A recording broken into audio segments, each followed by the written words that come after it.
Ya está en el estudio, como todos los miércoles abrimos una ventana a los temas de competitividad, Manuel Molano, el director adjunto del INCO, y bueno, pues como le había prometido, hoy nos va a platicar de qué es esto del anticorruptómetro. Manuel, ¿cómo estás? Hola Leonardo, ¿cómo estás? Muy buenos días al auditorio.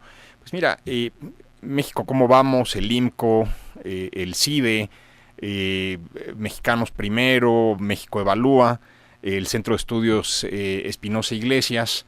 Estamos trabajando en una iniciativa para que el Sistema Nacional Anticorrupción se apruebe, y no solo se apruebe, sino que tratemos de evitar la captura del propio sistema, de manera que no sea otro intento fallido por acabar con la corrupción. Juan Pardinas me contaba una anécdota de uno de sus hermanos mayores en los 80, lo para un policía de tránsito y le dice: ¿cómo nos vamos a arreglar, joven? ¿Por la simplificación administrativa o por la renovación moral?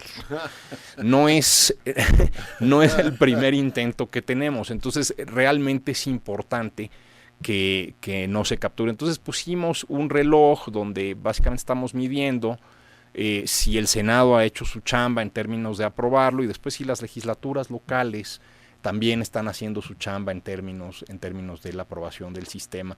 Y sobre todo es muy importante, y aquí uso el micrófono para exhortar a la gente que le puede meter mano a estas cosas, a que no le meta mano de manera que se capture. Ojalá verdaderamente podamos construir un sistema anticorrupción que sirva, que nos permita detener pues estos delitos relacionados con el servicio público, ¿no?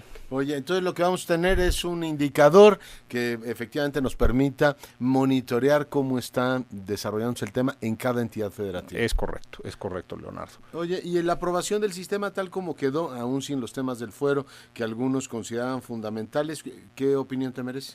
Mira, yo creo que hay cosas interesantes. Digamos, hay un editorial de hace como 2 meses de Fernando Dvorak donde él habla un poco de los límites estos al fuero. El fuero es como un gran mito que además lo hemos construido y lo hemos embellecido. Realmente no, legalmente no debería haber fueros de ningún tipo para ningún funcionario. Hemos construido una serie de connivencias y de complicidades que permiten que esto ocurra. Yo creo que el tema de la extinción de dominio es un avance muy, muy importante, Leonardo. Me parece que si no empezamos por quitarles lo mal habido a quienes incurren en los delitos de corrupción, pues podemos avanzar. Ahora, como dice María Amparo Casar, que creo que tiene toda la razón, necesitamos mejores instituciones en el Ministerio Público, necesitamos una mejor definición de delitos. Los 13 o 14 delitos relacionados con la corrupción generan confusión, no es fácil determinar qué cosa es fraude, qué cosa es peculado, qué cosa es enriquecimiento ilícito, operación con recursos de procedencia ilícita. Yo creo que tenemos que hacer una reforma institucional grande, y yo creo que esto es un buen comienzo. Ayer la gente de la prensa nos decía: pues yo nos vemos muy contentos, señores, con la aprobación del sistema, o con un poco irónica la pregunta. Y Viridiana Ríos muy acertadamente contestó: no estamos pletóricos de felicidad. Creo que esto es un buen comienzo y ojalá podamos construir instituciones buenas alrededor de esto. Sobre todo porque países competidores de México como Brasil, si seguramente ha seguido la discusión del escándalo Petrobras, pues bueno, el tesorero del partido de Dilma pues se va al bote, y 21 instituciones financieras implicadas, y todas tienen sanciones económicas importantes, y esto puede costarle seriamente en términos políticos al partido de Dilma Rousseff. Entonces, digamos, te digo más, Manuel, se está tambaleando la presidenta. Está tambaleando la presidenta. En México no tenemos estas cosas. En los escándalos de corrupción en México acabamos metiendo a la cárcel al jefe de departamento que tuvo la mala suerte de firmar los oficios porque así se lo pidió su jefe. Y si bien nos va. Y si bien nos va. Ciertamente así está también en Chile, cómo están temblando los fundamentos de la presidencia de la República por estos escándalos. O sea, hay países de nuestro entorno que han hecho progresos importantes en esa materia. Bueno, pues lo aprobó el Senado y ahora veremos si las entidades federativas lo cumplen, porque hemos visto esa dinámica, Manuel, en varias oportunidades. Es decir, se aprueba una legislación a nivel federal, incluso estas por cómo presupuestar y todo lo demás, y después en las entidades federativas dicen: bueno, pues eso aprueban en México, pero aquí sigo mandando a la antigüita. Los temas de acátese y no se cumpla, que son muy graves. Y en IMCO calculamos algunos números, porque a veces nos dicen: híjole, es que ustedes o son monjitas de la caridad o son hippies que comen flores y entonces quieren que todo el mundo sea bonito y feliz. Aquí hay un argumento económico alrededor de estas cosas. La señal que estamos mandando, metidos en el grupo de países en el que estamos, en el índice de percepción de corrupción de Transparencia Internacional, es muy mala.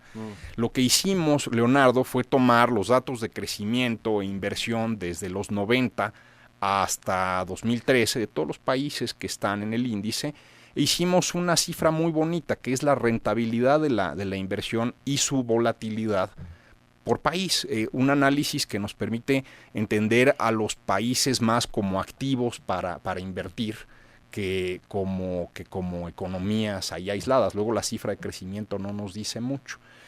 Resulta que México, que está en un grupo bastante feo, dividí la muestra por quintiles, son porciones del 20% de los países como rebanadas. Pues México está en el 40% más corrupto, está en la segunda rebanada más corrupta, y nos parecemos más a los países de la primera rebanada. O sea, digamos, si las cosas siguen como van, muy rápidamente nos vamos a parecer a lugares como Venezuela o como Rusia, lo cual es muy, muy delicado, Leonardo.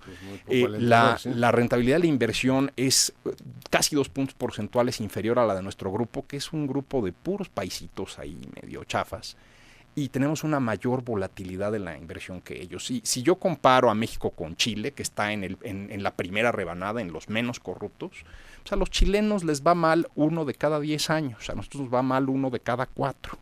Y eso tiene un efecto importante. Si tú haces el puente donde no debería haber un puente, y si te robas la mitad del dinero de la obra, y si hay muchas inversiones privadas alrededor de una mala planeación pública que normalmente tiene que ver con componendas, pues realmente creo que ahí hay una parte de la explicación del bajo crecimiento de México. Estamos invirtiendo en cosas que no están agregando valor agregado.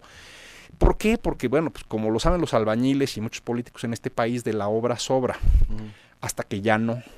Yo creo que estamos llegando al punto en que de la obra ya no sobra, Leonardo.